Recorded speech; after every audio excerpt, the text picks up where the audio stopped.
All over world ওয়াইডে যে কোরালের trading হচ্ছে, coral এত সুন্দর একটা জিনিস, এটার একটা ম্যাসিভ ইকোনমিক্যাল বিজনেস ভ্যালু আছে।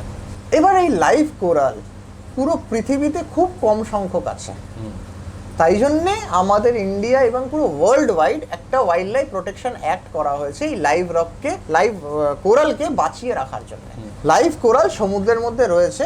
প্রথমত আমাদের এই ট্রেডিং এর মধ্যে ডেড কোরালের কোনো ভ্যালু নেই। ডেড কোরাল তো আমাদের পশ্চিমবাংলা বলো, ইন্ডিয়াতে বলো, দীঘা, পুরী, চেন্নাই কোস্টে এমনি পাওয়া যায় 200-300 টাকায়। লাইভ কোরাল সমুদ্রের পুরো ইকোসিস্টেমটাকে ব্যালেন্স করে।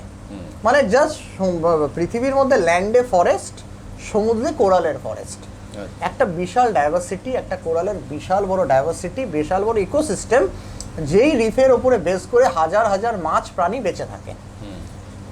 তো লাইভ কোরালকে সংরক্ষিত করার জন্য, বাঁচিয়ে রাখার জন্য, প্রিজার্ভ করার জন্য কিছু প্রোটেকশন ল করা হয়েছে, যে সমুদ্র থেকে লাইভ কোরাল তোলা আইনত নিষেধ। আর সেটাকে আমি সমর্থন করি, ইভেন আশা করি পৃথিবীর সবাই সমর্থন করবে। কেন কি, প্রকৃতিকে যদি আমরা ডেস্ট্রয় করি তাহলে প্রকৃতি নষ্ট হয়ে যাবে। তাহলে এই ট্রেডিংটা কি করে হচ্ছে বা কেনই বা হচ্ছে? বাইরে তো অনেক জায়গায় আমি দেখে এসেছি, আমি নিজে দেখে এসেছি। ইন্দোনেশিয়া, বেশি দূর না, ইন্দোনেশিয়া, সিঙ্গাপুর, মালয়েশিয়া গেলে দেখবে ওখানে অ্যাকোরিয়াম মানেই রিফ ট্যাঙ্ক।